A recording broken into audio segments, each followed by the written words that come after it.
Not all superheroes wear capes. Some wear wellies. Wellies.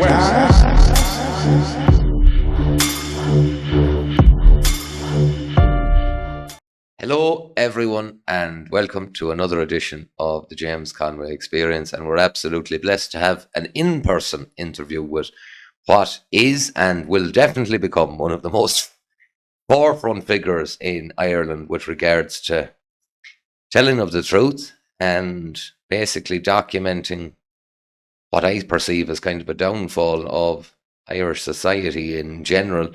I was recently in the UK and I was pulled to one side by a very beautiful Irish lady who has found herself over there for quite some time, who has says, I hope you appreciate how much time you got to spend with one of our geniuses. And I says, I do.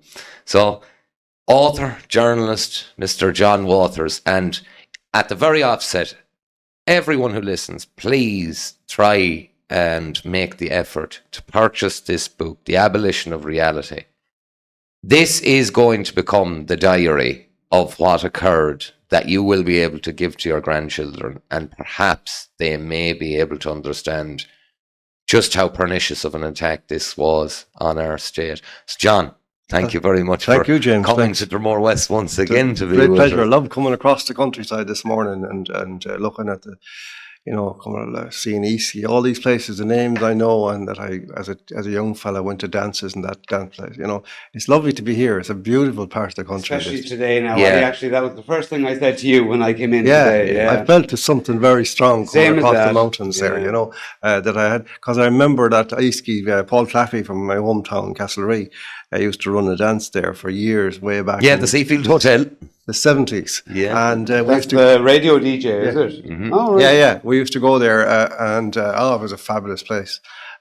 It's so heartbreaking, James, to look back and know we had such a beautiful country, and then to remember the way it was disparaged and undermined for so long by scummy media and scummy politicians, and now we're at a kind of a culmination where the vultures are swooping in, yes, they're pouncing and they're ready to snap up the whole lot from under us or around us.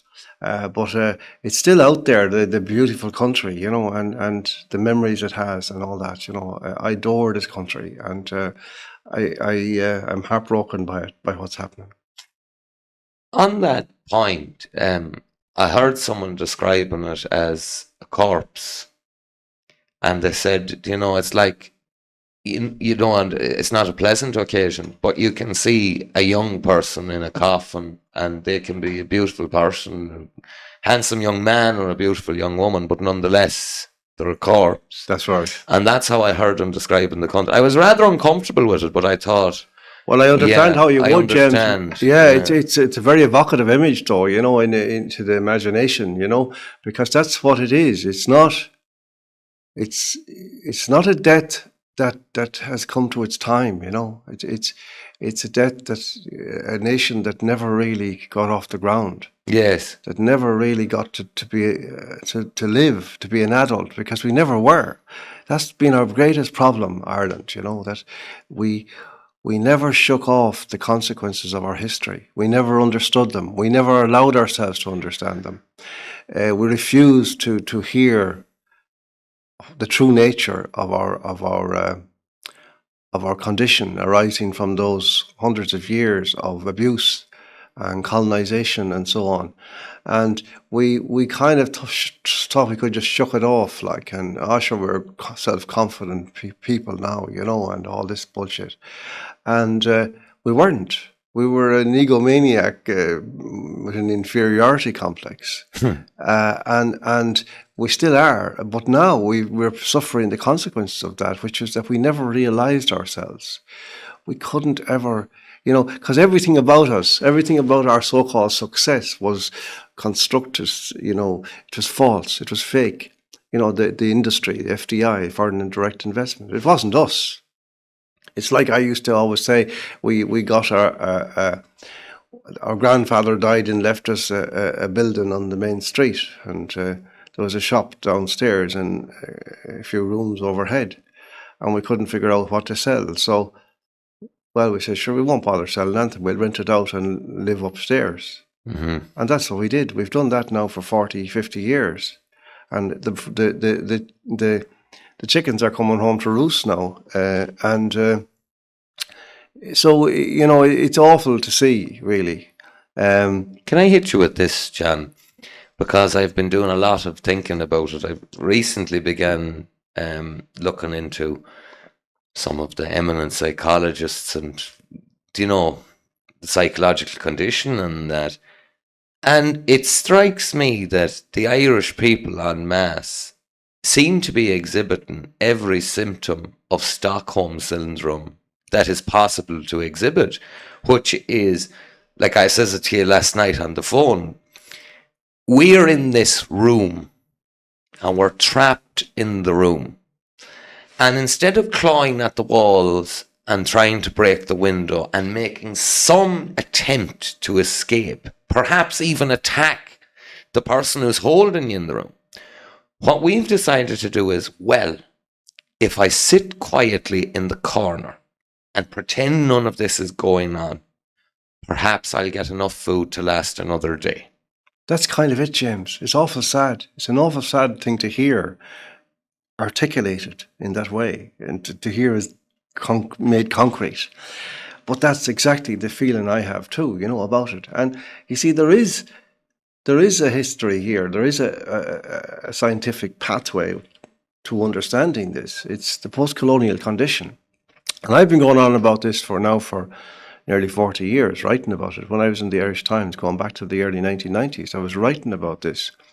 Because when I first read the work of Frantz Fanon, the Caribbean psychiatrist, who had worked in Algeria during the Civil War of the late 50s, early 60s period, he wrote several books out of that experience, which were about, they're like a profiling of the type of the victim of the individual victim of colonialism. White skin, black masks was one. Black skin, white masks. That was one of the books. The idea that the African would try to imitate the colonizer and would don a white mask and pretend, and the accent and everything. And The Wretched of the Earth was another. These were brilliant books. When I read them, James, many years ago, I said, these books could be about Ireland. Yes. This is what I see. And he described really eloquently what happens to I wrote a book about it in which I used some of these concepts in 30 years ago, 94, I think. It was actually ostensibly, or seemed to be, about U2 of all things, but I was using U2 as a cultural motif at the time to try to ask a question. Is it possible for a country to... Is it possible for a culture of a country that is interrupted to go underground and resurface in a different form? You know, to remain healthy, to be there, to be something that you could actually almost excavate. And how would you go about that? But one of the things Fanon said, and the title of that book was Race of Angels, which is literally, it is a description of the condition of the colonized person and the nation. Race of angels. What he meant by that was that the people become, what he said, restless, rootless, horizonless, homeless. They become deracinated, and as a result, they lose contact with the ground. They start to float above ground. They have no base in the world. And they fly. So it's not as benign as it at first sounds. You know, It's not that we're angelic in that sense, that we're good and all that. Yes. Maybe we are or not, whatever. But the point is that we're actually floating away from reality and from the ground. And that is a terrible condition, which we've never dealt with. And I've been always trying to draw people's attention to this, but they always disparaged it, precisely because of the condition itself. It disallows you from actually exploring it, because it denies itself, you know, because it's first, one of its symptoms is mimicry. You know, that your only way forward is to kind of imitate the master. You know, Frantz Fanon said that when a colonizer arrives in a new territory, the first thing he does is implant on the consciousness of the native the idea that before the advent of colonialism, there was nothing but savagery. In other words, you are a savage, and only we can save you from your savagery. And the only way you can do that is by imitating us and doing what we say. Now, that's very interesting, because in America, amongst the black community, they have a concept which is the Uncle Tom. Yes. The character who says, I'm going to remove myself from this black culture. I'm going to behave more in line with what the middle class whites seem to do. I'm going to educate myself, this, that, and the other. And they get the accusation of being the Uncle Tom. Yes.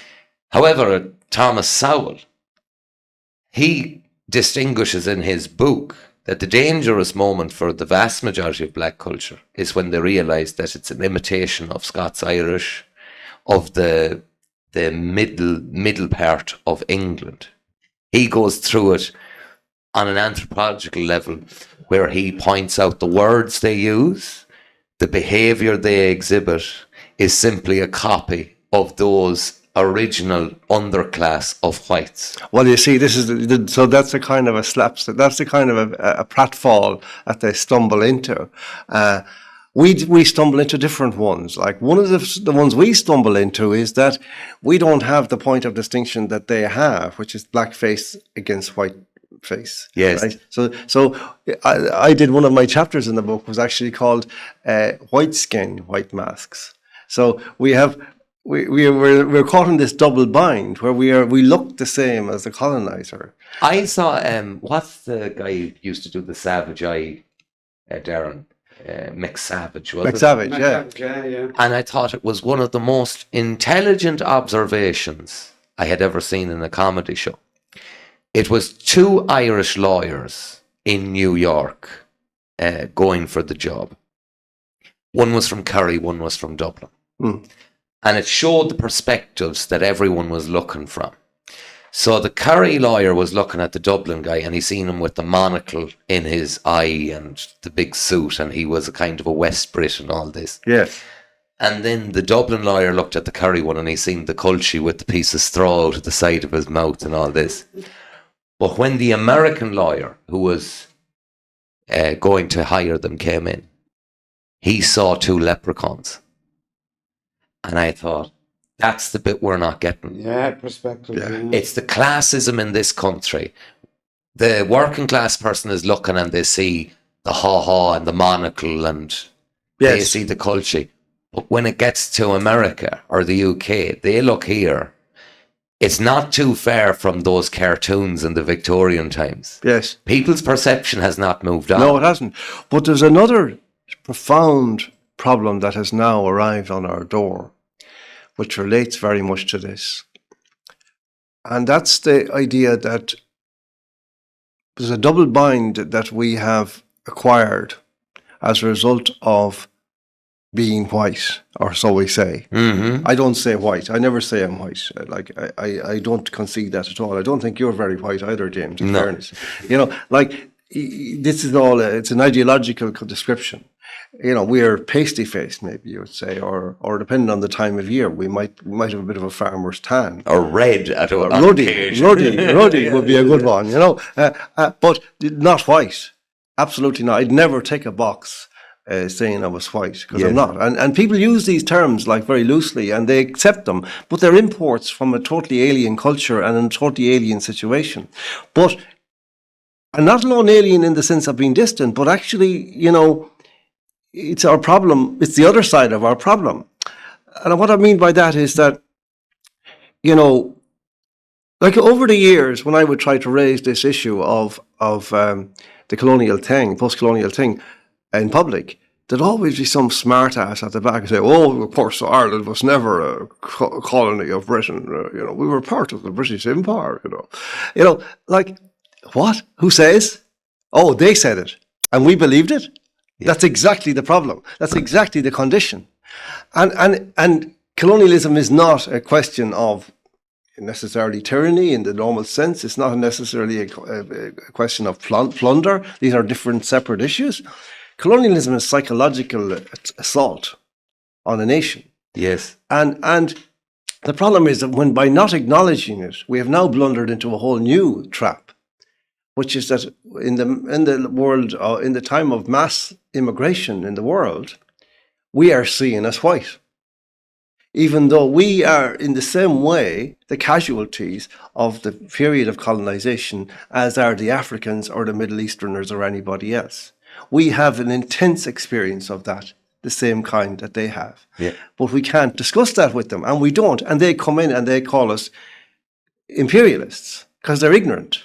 Yes. They've never been told the history of their own countries, never mind ours, and yet they're here living off the fat of the land and abusing Irish people and abusing Ireland and telling lies to themselves and us about ourselves. And the problem is then there's almost nobody in Ireland to say you're talking nonsense. Yes. You know nothing. Well, the whole concept of a politician, and they all reiterate the same line, which is we have international obligations. The truth of the matter is, if you viewed these elections as serious at all, what you would be saying is, I have an obligation to the people who elect me. Of course. And instead of that, every politician reiterates, I have international. To who? Oh, exactly. And moreover, James, how come we alone appear to have this international obligation? Because if you look at the stats for the last 20, 30 years, Ireland is way ahead. In terms of absorption of outsiders, we're far ahead of everybody. In fact, we're so far ahead that we've taken in per capita twice as many as our nearest, as it were, competitor, which is Spain, in that period. So if there's an international obligation, how is it framed? Can I tell you something that was said to me a long time ago?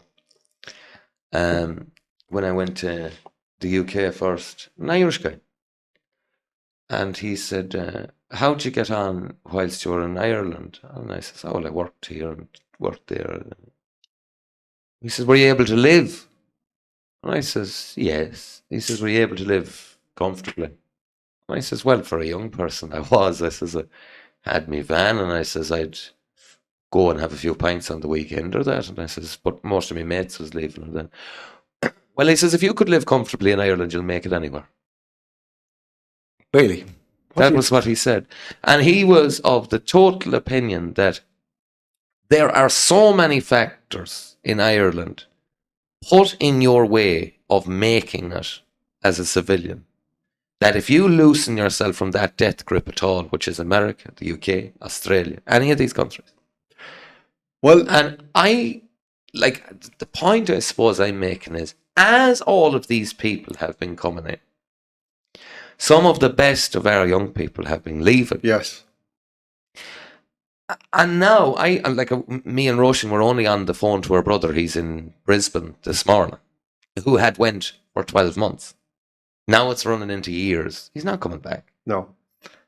And I felt embarrassed, not on my own behalf, but on the behest of, he was showing me around his new home. 3 or 4 rooms, swimming pool, beautifully done place. And he's working as a personal trainer. His partner is something similar, I believe. And I said to him, are you doing better than when you were here? Same qualifications. He started laughing. He says, James, when I was there, he says, he says, how I was doing. He says, it's a lot better. Yeah. Well, that is true. I think that is realistic. It's something we don't dwell on because we're grateful to have achieved, or to reach any level of subsistence, and as what you might call progress. But you're dead right, James. I mean, it has been a big struggle all our lives, and the government. The political establishment is almost useless. It's obstructionist, actually, in the way that it makes things difficult for people. Way back, it was like you had to be a certain age to do anything. Now you have to be under a certain age to do anything, to get anything, or you have to be a particular kind of a person. the meritocracy element, to whatever extent it ever existed, is now completely gone. Yes. You know, I actually think about this like in the context of my daughter, for example, and my granddaughter now who's arrived, my first granddaughter. And congratulations. Thank you. But you know, it's a mixed feeling, James, because you know you look at this like, and I'm conscious of the fact that my daughter now has started writing, and she's very good at it, you know, and you know, of course, it's an uncertain future because of the AI thing. You know, writing now is the 5th most endangered activity in human whatever endeavor as a result of AI. But I think that might be a short-lived period before people come to realize that actually without the human element, writing is meaningless. You know, that's my sense. It's not, because writing isn't about accruing simply information or facts or data, as it were. But you know, I don't know. I think that you know, the future. What worries me more than that, even, is the idea that we now have a kind of a country where the only possibility of achievement is, in any sense that is real or even unreal, any achievement, to be honoured, to be recognised, to be treated properly in this society, you need to have a certain outlook on reality and nothing else. Yes. And, you know, if you're a writer, then you'll win prizes and you'll get baubles and you'll be praised and you'll get reviewed in the papers and you'll be talked about as if you're an important writer. It doesn't matter whether you're any good or not. It's so long as you have, you know, you're prepared to toe the line and write the right kind of books or not write the wrong kind of books. Whereas, and that actually inculcates, I think, in people, even unless they're extraordinarily stupid, which some of them are, in fairness, that you know, it's pointless. You know, kind of a nihilistic sense of pointlessness. That, well, because you know it's a con. It's like, you know, being an honoured writer in Soviet Russia. You know, once you got on once you were accepted, everybody secretly knew that you were a sellout. Yes. You know, and this syndrome is undermining everything now in our culture, because the whole thing is constructed for obedience and consensus and compliance. Well, let me put this to you. Like, I'm 32. My partner's 33. We have 3 children. Yes. My fundamental tie to this country, to this place, is my family, my parents, and then the land. That's it. However, there is land in other places. Yes. My parents are here, and as a parent, you look to the next generation. Yes. And you say, okay, what will be here for them? And what I see here for them is exactly what I've seen already taking place in the UK, which is the consequences of unbridled migration leading to the ghettoization of places. There are parts of England where I would not let my daughter go. No way. And I see this increep here. And I view myself, I was someone who I would have thought was beneficial to Ireland. I was always brave enough to say what had to be said when it was unpleasant to say it, and do what had to be done when it was unpleasant to do it. And now I've just came to it's the last week or so I'm really coming to this realization. I look en masse at the Irish public at the moment, and I see very little to like. There are certain individuals, yourself, Darren, people who have came out of the crowd and I've spoken to personally. I looked at the Irish of the 90s and I could love every one of them. I could look at a crowd of people at a football match there and think, most of them men are working on the buildings or on a farm or on a fishing boat. They're a bit wild, all the rest are wiry. That's gone. There's several things there, James, and you know, just to start with them. I think the first thing, it's kind of a separate point from the one you just made, but the one about the condition, I think it's worse than you were sketching there, because it's not as if Ireland has been interfered with and that these demographics have been kind of shoved around the place and, ghettoized and all this, and that, Ireland will be, a difficult place to live in a sense because of the conflicts and so on and so on. See, no, the problem is it won't be Ireland. It'll be a different place. Yes, it will. And we'll be just one of the conflicting elements. Yes. And a pretty small one by the sound of it, by the looks of it. This is what they're doing. This is the level of the crime that's being committed. Ireland is being undone. It's a systematic program, and you can know the way that they when you use words like invasion or replacement or plantation, they go crazy just because those words are true. They're actually they're creating a situation which I call vacant possession. In other words, that's the condition that when you're selling your house, everybody has to leave it, obviously, and you clear all your properties out of it, and there are no liens or whatever on the property. And in that condition, you have a day of completion, and you sign it, and that's it. You're gone. You're left your house in somebody else's house, and you pass it then for the rest of the time, and you say, I used to live there, but you can't walk into it. Yes. Well, something similar is happening with our country. But here, vacant possession means that there will be a minority only of people who remember, who have affection, who have a patriotic attachment, who have an ancestral connection with the country, and therefore a sense of proprietorship. That's anathema to the powers that be now, because there are certain people in the world who believe they have the chits up here in their pockets, and that they will produce them and say, no, we own this country now. But you see, the problem is with that, there's only one problem with it, actually. They have the chits.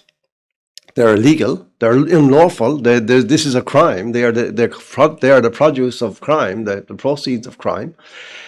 But nevertheless, they will pass muster in the corrupt culture that we have now created. Yes. But the point is that vacant possession means that it won't be our country anymore. But they need. Possession is still 9/10 of the law, so we're here still. But they're coming in vast numbers, and one day, in the not very distant future, I think the official figures are still saying that they're only about 30%. I don't believe that. I think we're much closer to the halfway mark than we would like to believe, and I think certainly by 2035, the Irish will be a minority, and they will then have vacant possession. And they in this case, in my estimation, is primarily the oil barons of the Middle East, because they're the people that are coming in, and they're the proxies that will lay claim to the territory and allow the handover of this island. And we're on the way, therefore, to becoming the Islamic Republic of Europe, formerly known as Ireland.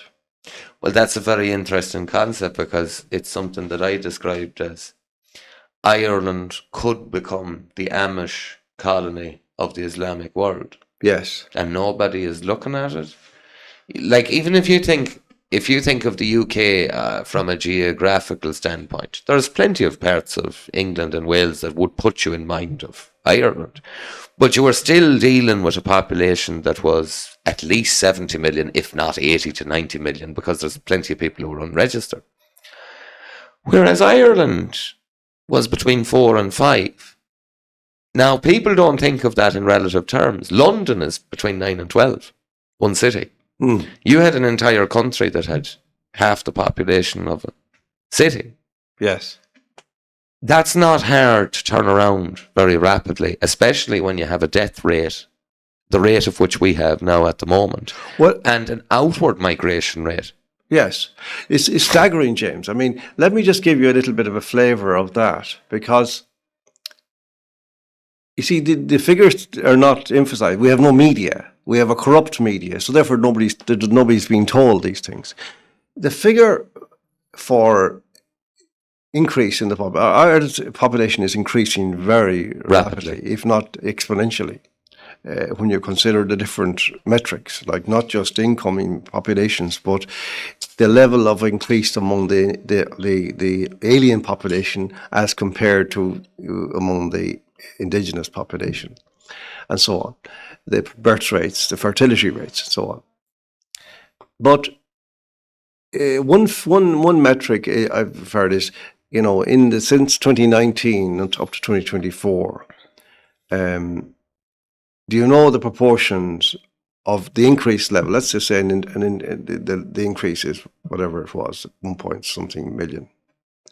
What percentage of that would have been indigenous, would you say, the increase? Less than 5, I'd imagine. Less than 5%? Yeah. It was actually 6. Yeah. 94 to 6. Now, but actually you're more than likely bang on, because that 6% also includes a fraudulently achieved.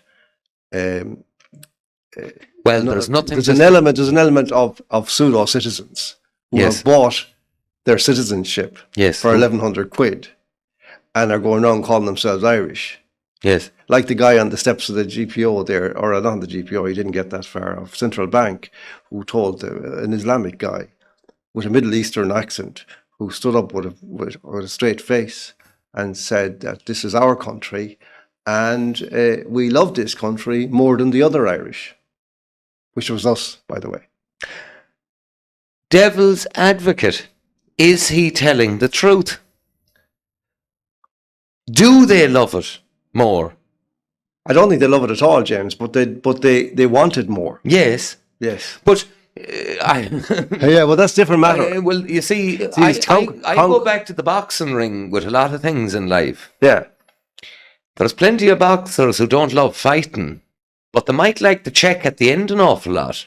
And they're willing to do what's necessary to get the check at the end of it. Well, then your analogy works perfectly. I can't dispute it, because yes, they definitely have a greater zeal to have this country than the people of Ireland. They know what it means, Jim. They know the value of this country. Yes. That's exactly it. They know the value of it. But Darrow Flaherty said, if you're not willing to spend 50 quid on a bus ticket to get to Dublin for your country and try and get your country, you'll have a country not worth 50 quid. There you go. But I've tried saying this to a lot of young Irishmen.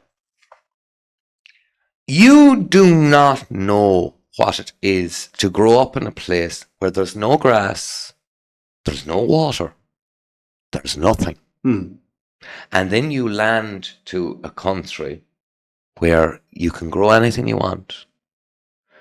You can basically take your cup, walk for 500 yards in any direction, you're going to find a bit of water someplace. Yeah. Perhaps it's even falling out of the sky into your cup. James, right? James, I know. Like, I've been to Africa and I've written about this, and I've done a documentary about Zambia. And I there was watching a most extraordinary thing. Like, in a village in Zambia, where in order to get water, people had to make a hole in the ground with their hands, maybe about 8 or 10 inches deep, and wait for it to fill up with water, and which it would eventually. And then they would take a cup of dirty water out and drink that. Yes. And up the road, actually, there was an Irish farmer, a fella from Limerick, who had a huge, massive farm, and he had geysers all over the place, spraying water up into the sky. You see, there's many aspects of all of this, James, that really you have to ponder, because there's so much false compassion and humanity. They don't respect these immigrants. No. At all. No. But you see, the point is that, there's a wonderful cardinal from Guinea in Africa, Cardinal Sarah, black as the ace of spades. Yes. And he says that mass migration is the greatest cancer of the modern world. And he says because it destroys both the country that the people leave and they come to. And the one they come to. But let's address this, John, because you have lived in circles that I would never have access to through the years, through your work, and that you're a person who's familiar with, we'll say, the middle to upper class. You've been in their presence. It mightn't be desirable to you, but you've been in it. Yeah. I have spoken to a few of them, and I don't think the ordinary working Irish public understand this. There is no empathy for the migrant. They view the migrant as a servant. And their basic philosophy is, I couldn't give a fuck what colour they are, as long as I get my coffee on the way to work, and as long as my house is cleaned when I come home. I don't care. Well, you know, James, it's very interesting. I came across, I don't read the Irish Times these days, but I came across a sentence from a column or from one Fintan O'Toole there recently, in which he was saying precisely this, that he said that he would be fine with,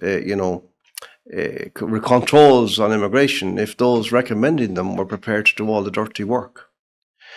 Now, what? We'll talk about saying it. That's exactly, he's a racist. Talk about hypocrisy. Talk about hypocrisy, like. Yeah, it's racism. As you see, he's saying like that, oh yeah, our nation, we Irish are so important now and so above all this menial stuff that we need these slaves to come and do our dirty work for us, to clean our arses and our toilets. Like, where did that come out of? I don't remember that when I was growing up. I mean, when I was growing up, not alone were Irish people doing everything for themselves and each other, but as a young person, you were out in the summer holidays looking for work, any work, filling petrol, picking strawberries, digging potatoes, anything. And that appears to be now all gone. And that appears to be part of the value system that this guy represents now. Well, can I highlight something to you there, John? And you would remember it, a time in Ireland where if an older person went to the county home, there was a sense of failing.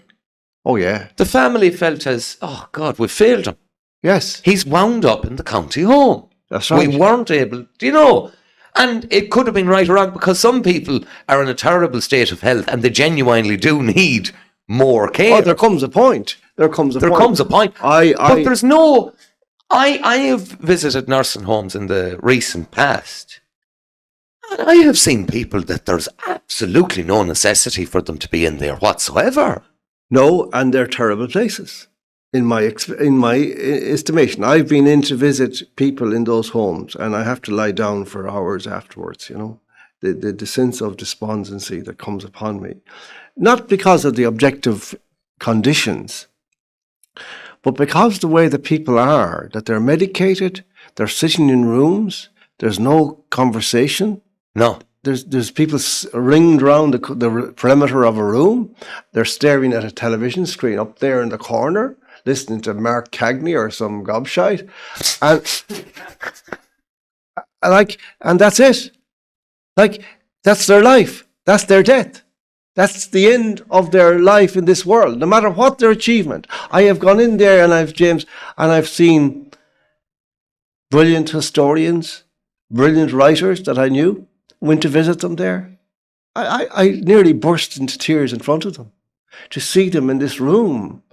And there are a few bookings on a dresser. For aesthetic reasons only. Yes. And maybe books they wrote themselves. And this is it, like. And to me, you have this frisson. This will be me in a few years. No, it won't, because I have a corner for you at any stage of life. I don't will no. But No, I don't know. Look, it's more. It's not a studio anymore. No, that's John's house. Go kids and talk to John. You might learn something. But I remember my grandfather being 84, and we have to be quite glad of it. He never wound up in one. He had, when you go back, it was injection related back in the day, but that's a different question. But he had a quick downfall, we'll say, Yeah. And I always remember thinking, yeah, I'd like to go like that, Oh, surrounded by your family with candlelit vigil. That seems quite pleasant. But here is the thing, James. Now and you live in this place, and it's a beautiful place, beautiful country place. And when I was a child, we used to spend the summers in my grandmother's place in Cooney Quinn. in Roscommon, and that was where Percy French was born. In fact, my father was the farm manager on the French estate, and my grandmother said we lived in what was effectively the lodge on the estate near the entrance. And I remember growing up in that. I remember it's been like 3 months, 4 months in the summer, like down there. And all the neighbours coming. And many of them were elderly, you know. Yes. At night time they would come in, they'd come across the boreens with flash lamps and come in at about 8:30 or 9 and sit there for 2 hours drinking tea and talking. Not about the state of the world, but about the state of their lives and their state of their place, you know. And I remember them all, like, I remember one man in particular, Harry Connor, who was very close by, lived up around the corner. I was up there only the other day looking for his house. House is completely gone, eradicated now. But he was the first man I ever met that was 70 years of age. 70. And I thought, God, he's an ancient man. You know? Yes. I'm 70 now myself. And he had a hat and a stick, a walking stick. But those people were so revered in their communities. Yes, that's the difference. Yeah, they were treated with such respect, and when they spoke, they were listened to. And they didn't talk Romish. They talked sense, and they talked, they knew about things and they had experience, and that was valued.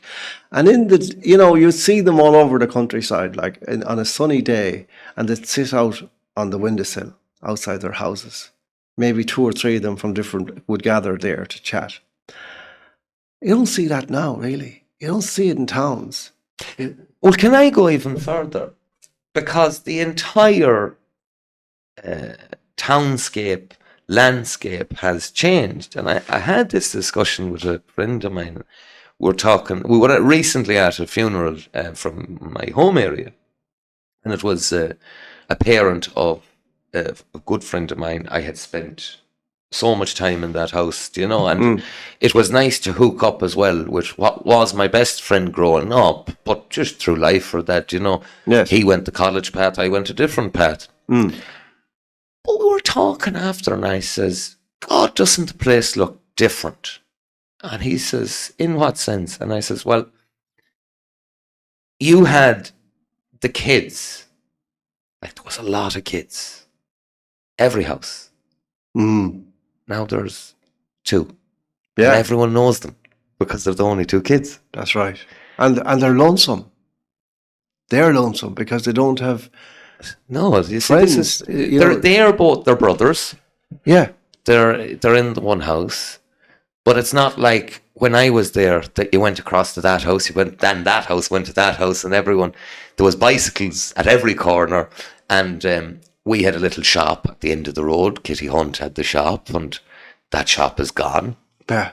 And and then I just thought about the towns as well. So you take a town like Ballymote or Ballycarrow was a village, or that.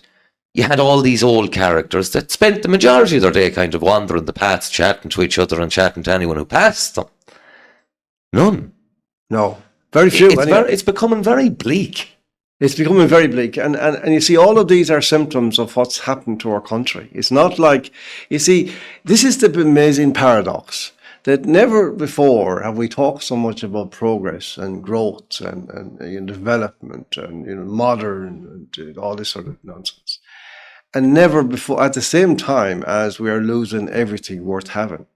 And I'm not talking about any kind of sentimentalities or, these are core values of human existence. Respect for the old, respect for the young, cherishing the young, protecting the young. Now, you didn't look at the official sector of our society, whether that be the political, media, whatever it is, medical, whatever, and look at the way that the attitude that's emanating from all of that towards, look at the education system where they're pushing pornography and drag queens on our children. How did we go from a culture which maybe was a little bit too rigid, maybe, with regard to its morality and its moralizing, maybe, I don't know, it's an arguable point.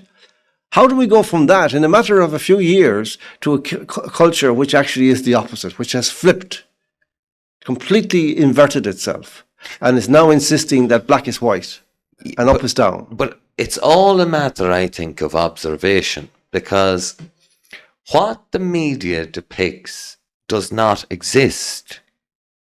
Do you know, the media, when you watch an RTE thing where they go to a youth group or something like that, and you see all these children and they're there behind the microphone and the whole lot. I was recently in a village in Mayo and I just got this twang in the heart looking at it. It was a playground with a bicycle lock around the gate and the moss and, you know, the overgrowth and all of this was taken over. And I spoke to a local. I says, what's the story with the playground? She's no kids here, she says. She says the only thing that was using that was old druggies. And I thought, this is rural Ireland, and you have an image there where you have a playground that's been locked under lock and key, and the only response to it is, that was only the old druggies was using it. And then I remember a Fine Gael TD making the statement in the last election, rural Ireland has never been so vibrant. Yes. And I thought, you horrible man. Liar. Well, you see, here's another interesting thing. I came across a book there, a friend sent it to me a few months ago, that was it was published, I think, the year before I was born, 1954. And it was an American publication. It was part of the American diaspora. And it had a whole series of essays and analyses in it. It was called Ireland is Withering, something like that. Mm-hmm. And it was like a call to arms by a number of writers, including John D. Sheridan, Sean O'Casey, Heinrich Ball had an article in it, or at least he was quoted in it. There was various people like that who had an interest in Ireland or were involved in Ireland. And they were saying Ireland is dying on its feet because the population is just dwindling and people are not getting married, or they're getting married too late to have children, and they're not having enough children. And it was a fascinating book. And it made me not alone look at a lot of the patterns that I had taken for granted for many years, but actually to start thinking differently about the whole shape of our culture and what's happened to us. Because, you see, when you're born into a certain moment in time, you're fixated by that location, in temporal location. And so you see the past in a certain way, and you look to the future in a certain way. And of course, in the media, in the modern media, where you're educated, as it were, to disparage the past, that is going to have an effect on you. But you see certain phenomena as they occur, even if they've occurred recently or are occurring at the moment, as in much larger frames than they perhaps deserve to be. And I think that's been one of the great flaws of our thinking, or causes of the flaws in our thinking in my lifetime, because we tended to sort of regard our problems as having been over by virtue of there having been a boom in the late 60s, and an increase in population, and then the boom of the Celtic Tiger again in the 1990s. And these were proof that we were a modern, self-confident nation, whereas the evidence for that was very, very thin on the ground, because all we did, as I say, was we rented out the shop and let everybody come in and dictate us, well, what kind of paint, what colour it would be painted, and, you know, what the furniture would be like and what the carpets would be like, and it was none of our business. They would look after the shop, and that became Ireland in a certain sense, and the shop window was Ireland.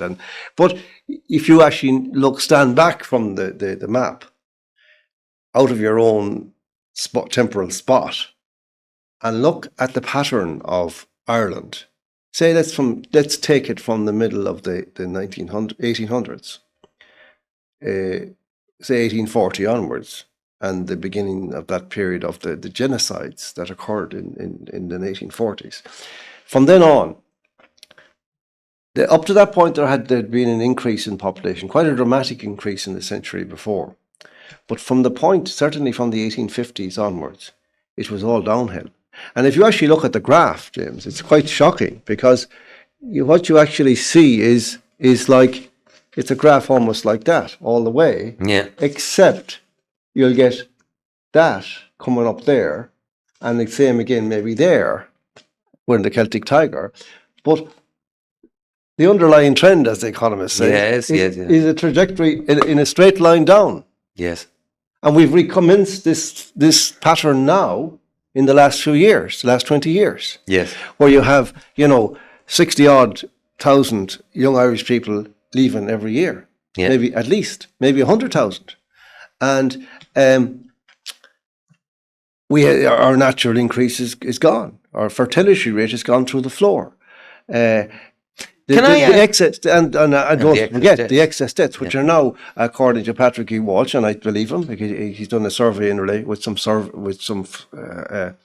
coroners, and he's talked to coroners and all that, and they're talking now about an excess death rate of 30%. Yes, which is like off the charts. I mean, that's many magnitudes of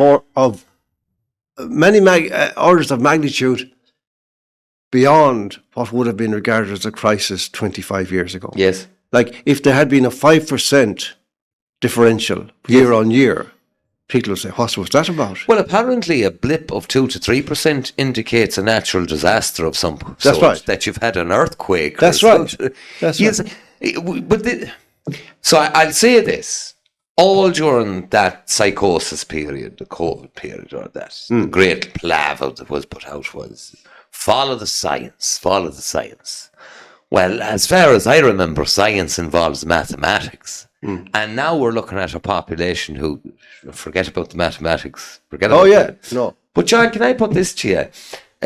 Some of the most eminent psychologists through the last centuries have said psychosis is contagious. If you surround yourself with people who are in a deep psychosis, you inevitably will end up with that psychosis. I can't help but think Ireland at the moment is exhibiting all the symptoms of a people who have lost their minds. Yes. And my predominant fear, and I look at this as a father and a husband, and I'm beginning to think this is very bad to have children around. I agree.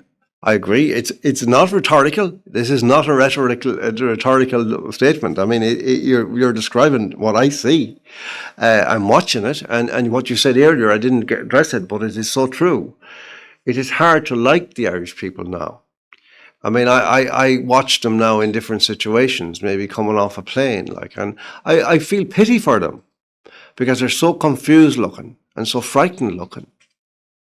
But I can't feel a great love for them because I know that this has been, they have capitulated to this. Yes. When they had opportunities to stand up against it, they didn't. They were cowardly.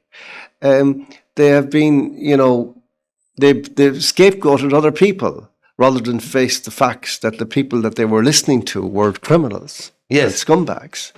And still are, and still there, and still doing it. And still telling people that there's pandemics. I saw an article there the last couple of days about some hospital that, there's loads and loads of COVID. There's not. No. There's no COVID. Stop. At least now, would you please stop this nonsense? Yeah. But people are going around, and I see people with masks again. Oh, God almighty. What can you do with people like that? Well, I remember. Do you remember? You made a great point, though. Do you remember who were we talking to? And you said that, okay, so nearly over 50% or close to 50% are actually diagnosed now with an actual mental illness. Oh, yeah. It's up on 70 of Generation Z, it's called, the youngest of that, are diagnosed with a mental illness. Then if you go to the female population of Ireland, between 60 to 75% of them are on a prescribed antidepressant, anti-anxiety medication. It's coming to the point, John, where any politician could make a very reasonable argument to say, we can't have elections because the population have lost their fucking minds. Well, you see, and there's another aspect of that, James, as well, that you see, here's a real problem, in these conditions that we're in. that we're constantly being misled by a kind of a phantom memory of certain things, of the kind of Ireland we've been talking about, and you learn to respond to reality in certain ways because things were predictable and natural and normal in some way. So therefore you could always tell if there was trouble or how it was going to end, or there were always going to be consequences if somebody did something wrong or whatever. None of these rules any longer obtain. No, they don't exist. And one of the other factors that we're not aware of, where you have to kind of constantly, as it were, you're thinking about things, maybe you're allowing the phantom memories to kind of, you're trying to puzzle it out and trying to explain, why is everybody behaving so strangely? Why does nobody seem to care that they're losing their country? And you start debating with yourself then maybe that they're deracinated, and of course they are, and you're thinking, well, the patriotism is drained out of them and they're not being taught history anymore, and they're not hearing Irish music on the radio so much anymore and all that. But actually it's kind of, then when you come to Hardy comes to Hardy, you think it's a lot simpler than that. They're out of their minds. Yes. They're literally out of their minds. Yeah, no. I'm coming to that conclusion. Yeah. I thought for the longest time, they're nervous, they're cowardly, this, that, and the other. But at the beginning of the show, I mentioned the Stockholm syndrome. I thought, no, they're generally just fucking fruitcakes. But they're drugged up to here. Yes. But here's one for you. Do you remember the whole January 6th thing with Trump or that, right? The predominant reaction around Ireland for that was, the Americans have lost their minds. And I thought, hold on a second. The sight of a small segment of a population willing to storm the capital, whether they were right or wrong, they believed the election has been rigged and we feel so strongly about it that we're going to storm it, we're going to change this. Yeah. The Irish people looked at that and thought, they're insane. Despite the fact now, if you think about it logically, and we know the last election, all of these figures have came out. The problems with the deregistration, the problems with multiple registrations, all the rest of it. I'm not saying it was rigged or it wasn't rigged, but it's very interesting that a populace would look at another populace who are exhibiting their right under their constitution to turn this around because you've done wrong, and they think they've lost their minds. Yes, but isn't that's really just a parrot syndrome. It's like, that's just, who's a pretty boy then? Who's a pretty boy then? Who's a pretty boy then?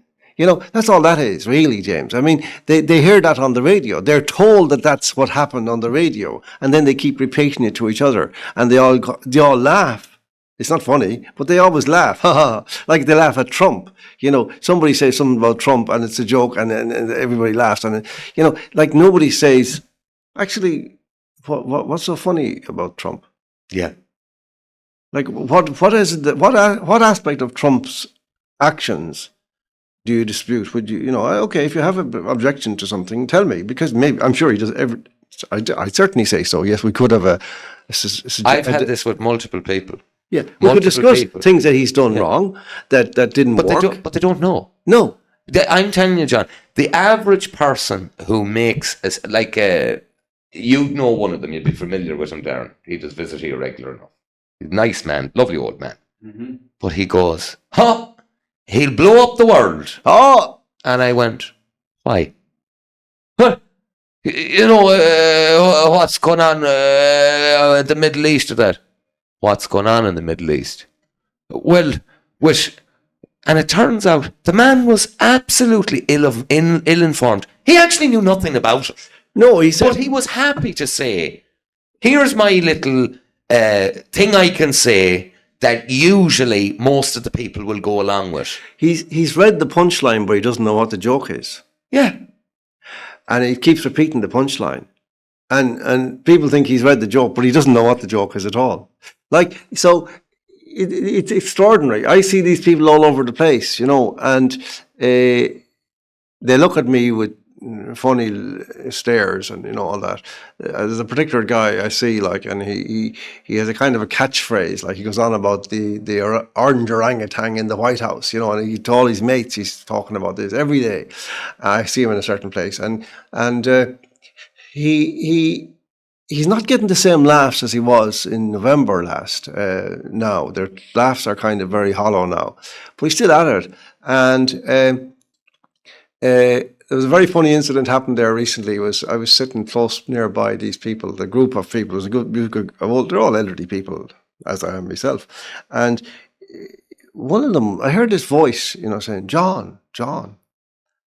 And I thought I was imagining it, because they couldn't imagine any of them were talking to me, But eventually I looked around, and there was this guy, and he was one of them. And he said, "John, my wife heard you on one of your posts on YouTube there recently, and she agreed with everything you said."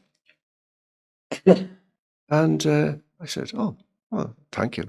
And then I said, just to kind of I said, it's very unusual, Your man erupted, this other book, The Orangutan Man. Oh, you see, well, at least it's you saying it and not us. And I said, yeah, but if I wasn't here, you'd be saying it, wouldn't you? But it's like they're trapped in this kind of extraordinary, baseless opinion about everything. I'll give you another example. Cliff, my friend, he went into a library down the southeast recently and asked for this book. I says, have you stocked that book? And the man behind the library said, "Oh no, we won't be stocking that book." Oh, right, okay. So he decided he wouldn't get into argument, so he just turned around and left. But then when he got to the door, he turned around again and went back to the librarian. And he says, "By any chance," he says, "would you have a copy of Mein Kampf?" And you say, "Oh yeah, we have it over there." There. So Hitler's is all right, but yours isn't. Yeah. That's the state. That's the ultimate condition we've arrived at through all of the lies and all of the propaganda and all of the abuse, which I've detailed in the book, and I've tried to show how it operates and the terrible effects of it. And but that's what a dismal state for a country that used to be so sharp and intelligent and funny. And Can I put one to you? And I've thought about this. America, to me, at the moment, seems to be the last bastion of perhaps freedom of thought, freedom of expression. Yeah. It's constitutionally ingrained. Not everywhere in it. No. Yeah. But there's parts of America where if you want to be controversial or that, you have the right to be controversial, and no one's going to, Yeah, there was an attack on it, but they seem to have held it up. Yes. Oh, yeah. How powerful would it be of the Trump administration if they came up with an asylum scheme for the Europeans who had stood against all of this nonsense? Yes. And if they said, "Mr. James Conway, Mr. John Waters, this and the other, we're willing to offer ye asylum. Unfortunately, you have found yourself in a country that has lost its mind. Yes. Come here, write your book. Bring your families. Please do not stay in that." Yes. Oh, James. And I think it's coming very close to that, to be honest. Putin has already done it in relation to he's invited us to come to Moscow to Russia. Now that would be far more problematic thing because the language and all the rest of it. But Privyet, comrade Putin. but yes, because actually, James, this is the problem. In Europe, there's nowhere to go. I've been looking. I've been going myself. We've been going to my family. We've been going to Spain, to Andalusia, for many years, and we love it there. But Andalusia is in a very sensitive situation because it's on the cusp of Africa, and there's a channel in there, and people are coming back in, and it was once a caliphate, obviously, for hundreds and hundreds of years, and it could very quickly regress, not because of the people of Andalusia, not even because of the governance of Andalusia, but because of the governance of Spain, which is insane as well. Sanchez and the PSOE Socialist Party, absolutely bonkers people. Yeah. Again, but so it's at the moment it's fine. It's very still much better than Ireland and Andalusia, but it cannot be guaranteed that it will last. I spoke to an American gentleman you know, he enlightened me in an awful lot of regards. He says, listen, you've been there for a long time, you've fought the good fight. Unfortunately, you have to realise when the game has been won. And he says, it wasn't really your fault. It's the fact that you had a population who were willingly going along with this. Now they're beginning to wake up to it. However, the truth of the matter is, it's too late. I think It's already, in my opinion, at 50%. yes. It's already there. I think so too. I honestly do think so. I mean, the latest figure now, they're giving a 28% non-national, but they're fudging the figures in all kinds of ways. You know, they don't count anybody who's been given a citizenship, even though they're not Irish. Like, people have been given citizenship and they're not remotely Irish. Like, and they've been told, say you're Irish. You know, if anybody asks you where you're from, tell them you're a racist. You know, yes. Right. I'm from here. No, you're not. Yes, you are. Yes, I'm one of the Magubus from Connemara. Yeah, so all right. There is no other country in the world that has been crazy enough to do this. No, like other people don't disrespect their own nation. That's what I go back to, James. You talked about it. You mentioned there. You talked about the Stockholm syndrome. Well, that's precisely it. You see that the relationship, the symbiotic relationship between the colonizer and the colonized, is such. It is slave and servant and master, and that is one of imitation, of mimicry. You know, like, you just think of so many things about Irish culture like that are like that. You know, we like look at the show band phenomenon, like, which is unique to Ireland, like that instead of actually generating our own music scene, as other countries did, based on our own culture, like, we just imitated the charts. We had bands which were basically travelling jukeboxes. Well, it goes further than that. Irish country, and I've observed this, and I've thought to myself, there is no Irish country. What you do is you take the chart in America, you bring it here, and you add an accordion. Yeah. And you say, now it's Irish country. How do you like that? Yeah. Well, you see, that's right. You see, it's all... the culture is in a terrible state. I mean, you just think about the traditional area. Like, you know, I remember in the 80s, it was hugely vibrant. You know, there was all kinds of bands going around the place playing festivals, you know, feshes, flas, you name it, all the time. And there still is feshes and flas, but nothing like the turnout you would get for Dead Annan. Can I put something to you, and we'll finish the first segment on this, John? The Irish language, Irish music, Irish dancing, all the rest of it, have seemingly been co-opted by the well-to-do class of Ireland as a sign of the symbolism of we're doing well. I can afford to get my daughter a £3,000 dress and a funny little wig and head around on the weekend. At one time, and I always remember a fantastic, what were they called? The stations in the house. There's one from my childhood that I remember very, very well. It was a 30th anniversary. They had 5 sons. And that night, the musicians came, the children danced. Nobody was wealthy. This was all working class people. And it went on till 3 or 4 in the morning. There was poaching drank, there was beer drank. It was a fantastic evening.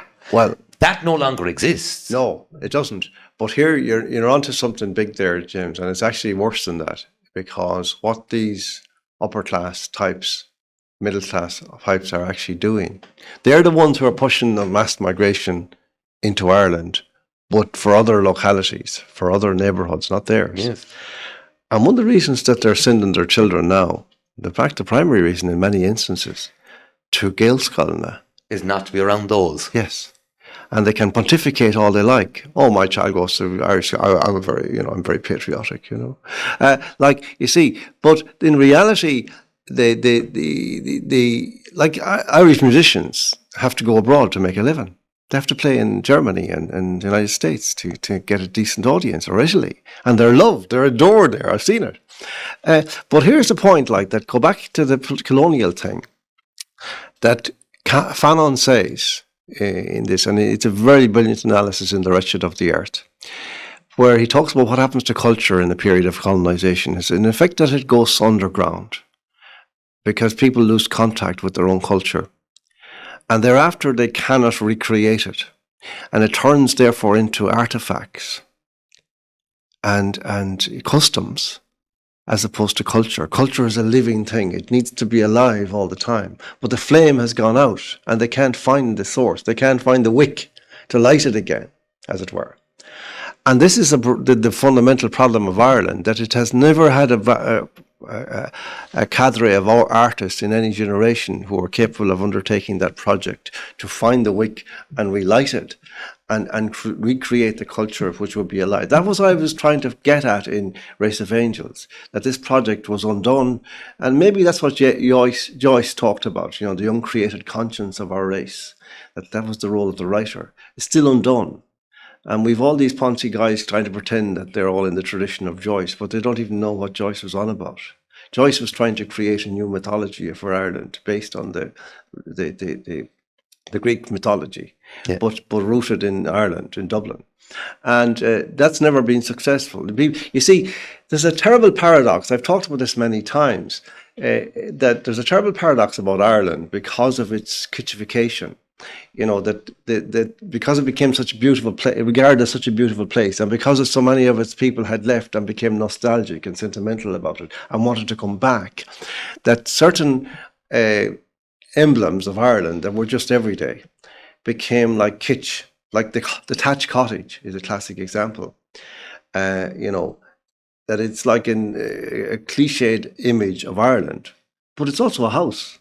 Yes. And there are lots of them in which people live. So it's actually an actual thing, and it should be part of a culture. But you cannot, if you're a novelist, write about a thatched cottage in any kind of organic way, because it gets in the way. So it's easier to say, well, write your books about tower blocks or something like Roddy Doyle, or, housing estates.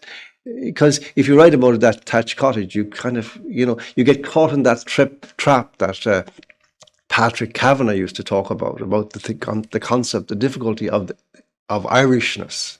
What is Irish? What is Irishness? And that's the problem, is the underground culture can't be found. The wick cannot be found. So it's a real problem for artists. They can't get over it. And I think there was a very interesting moment. I think I've written about this, and I wonder if that guy, Martin McDonagh, who what's that last movie he did? Mise Éire. And there's a thatched cottage in that movie. I was amazed by it. It's a fantastic movie because it's about all this. And what happens in the end of the movie? The guy tortures the thatched cottage. He says, fuck it. Here. Do away with it. Well, I'll finish on this point. And at least it's a joke I heard recently, and I think you'll appreciate it. I was in Tyrone, and I was speaking to a man who had been released on the Good Friday Agreement, and I says, well, what was it like living up here? And he pointed to where the watchtower was, and he says the helicopters used to go this way, and this was where the foot patrol was. And he says, we did have moments of serenity up here. He says, I remember one night I left the house and I walked down the lane and I ended up where the gate is overlooking the cattle. And he says, I asked myself, who am I? Why am I here? And then he says, a British soldier asked me the same question. John, it's been a pleasure having you. And we're moving to the Patreon. Just a quick word to everyone who listens on Spotify and Patreon and subscribes. Thank you so much. You're allowing us to do to meet wonderful people and to hopefully pass on little nuggets of information and things for you to think about. And thank you very much for your patronage, because in these days it's nice to be able to still speak whilst we can. So we'll move to the Patreon, we'll probably have a cup of tea and then move to that. John, thank you very much. Thanks very much, James. Thank you. Thank you.